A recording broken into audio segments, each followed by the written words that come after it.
ഏറ്റവും വലിയ ഭൂരിപക്ഷത്തിൽ ജയിക്കാൻ പോകും.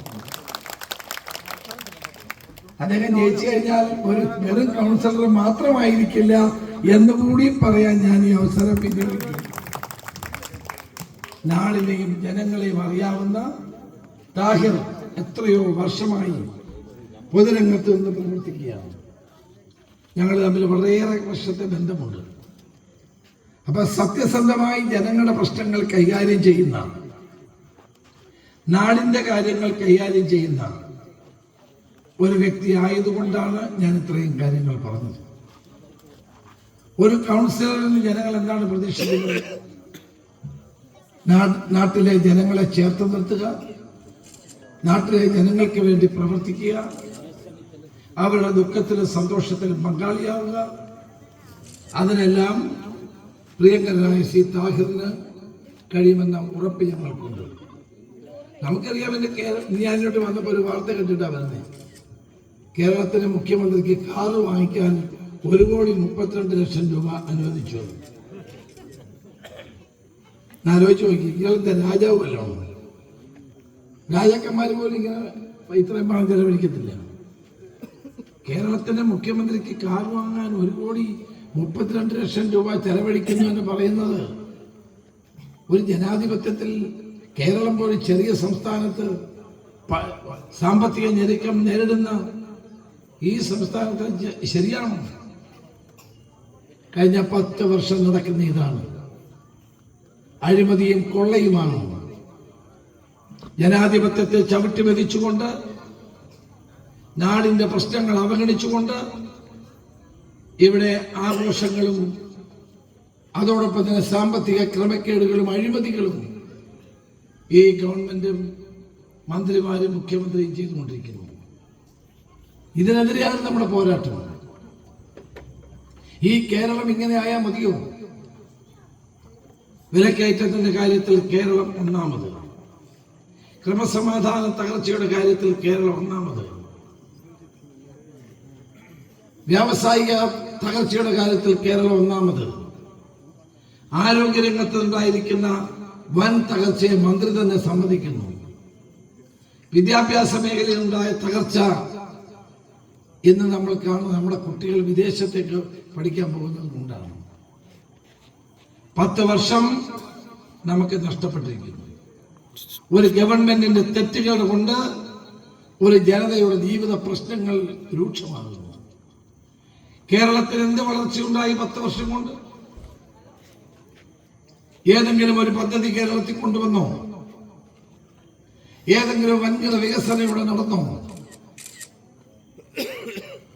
പിണറായി വിജയൻ മറുപടി പറയാൻ ബാധ്യസ്ഥനാണ്. ഒരു പദ്ധതിയും കൊണ്ടുവരാൻ കഴിഞ്ഞിട്ടില്ല. ഒരു നേട്ടവും കേരളത്തിലുണ്ടായില്ല. പാഴായിപ്പോയ 10 വർഷമാണ് മലയാളിക്കുള്ളത്. ആ അവസ്ഥ ഇനി ഉണ്ടാകാൻ പാടില്ല. ഇന്ന് തദ്ദേശ സ്വയംഭരണ സ്ഥാപനങ്ങളിലേക്കുള്ള തെരഞ്ഞെടുപ്പിൽ 1910 ഞാൻ KPC പ്രസിഡന്റ്, 2010 ഞാൻ KPC പ്രസിഡന്റ് ആയിരുന്നപ്പോൾ 70% നമ്മൾ ജയിച്ചത്.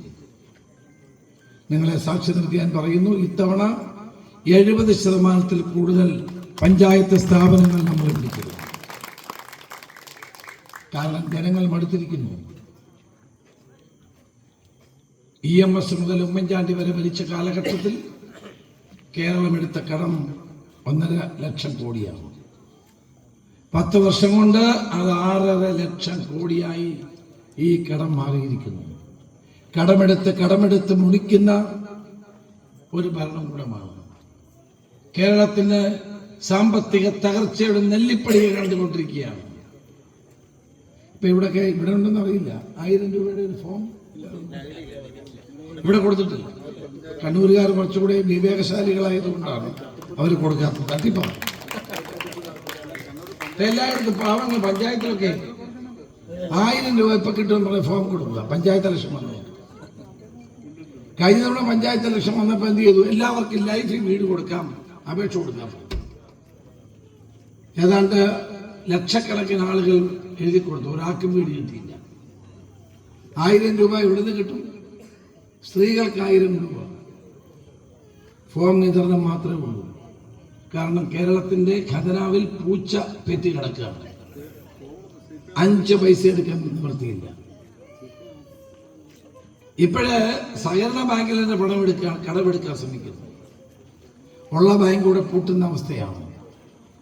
ഇവിടെയാണ് ഒരു സംസ്ഥാന ഗവൺമെന്റിന്റെ സമ്പൂർണ്ണ തകർച്ച നമുക്ക് കാണാൻ കഴിയുന്നത്. ഈ നാട് എങ്ങോട്ട് പോകുന്നു? മാർക്സിസ്റ്റ് പാർട്ടിയും ഇടതുമുന്നണിയും ഇന്ന് വർഗീയത കളിക്കുകയാണ്. കഴിഞ്ഞ പാർലമെന്റ് തെരഞ്ഞെടുപ്പിൽ അവർ ഉന്നയിച്ചത് എന്തായിരുന്നു? പൗരത്വ നിയമ ഭേദഗതി. അതിനുവേണ്ടിയായിരുന്നു മുഖ്യമന്ത്രിയുടെ പ്രസംഗം മുഴുവൻ. പക്ഷേ വിവേകശാലികളായ ന്യൂനപക്ഷങ്ങളടക്കം നരേന്ദ്രമോദിക്കെതിരായി വോട്ട് ചെയ്തു. ഇന്ന് നരേന്ദ്രമോദിയുടെ മുഖത്ത് നോക്കി സംസാരിക്കാനും നയങ്ങളെ വിമർശിക്കാനും കഴിയുന്ന ഏക നേതാവേ ഉള്ളൂ. അത് ശ്രീ രാഹുൽ ഗാന്ധി മാത്രമാണ്. അതാണ് ജനങ്ങൾ രാഹുൽ ഗാന്ധി കൂട്ടിയത്. ഇവിടെ ഇപ്പോൾ CPM നയം എന്താണ്? ന്യൂനപക്ഷങ്ങൾ വേണ്ട, ന്യൂനപക്ഷങ്ങൾ വോട്ട് ചെയ്യാത്തത് കൊണ്ട് ഇനി അവരുടെ സപ്പോർട്ട് വേണ്ട, അതിനു പകരം ഭൂരിപക്ഷ വർഗീയതയെ ആളിക്കത്തിക്കാൻ ശ്രമിക്കുന്നു. ഈ രാഷ്ട്രീയം വർഗീയമാണ്. ഈ രാഷ്ട്രീയം മതേതരത്വത്തിന് വിരുദ്ധമാണ്. അതുകൊണ്ട് തന്നെ അത് എതിർക്കപ്പെടേണ്ടതാണ്. കേരളം ഒരു പുരോഗമന സംസ്ഥാനമാണ്. മാതൃകാ സംസ്ഥാനമായിരുന്നു ഒരു കാലത്ത്. ഇന്ന് ദൈവത്തിന്റെ ഈ സ്വന്തം നാടിനെ ചെകുത്താന്റെ നാടാക്കി മാറ്റിയവരാണ് ഇവിടെ അധികാരത്തിലുള്ളത്. അതുകൊണ്ട് ഈ സാഹചര്യങ്ങൾ മാറണമെങ്കിൽ UDF സ്ഥാനാർത്ഥികൾ എല്ലായിടത്തും ജയിക്കണം. നമ്മൾ ഒരുമിച്ച് പ്രവർത്തിക്കണം. ഒരു സംശയവും വേണ്ട, അടുത്ത ഗവൺമെന്റ് UDF ഗവൺമെന്റ് തന്നെയായിരിക്കും.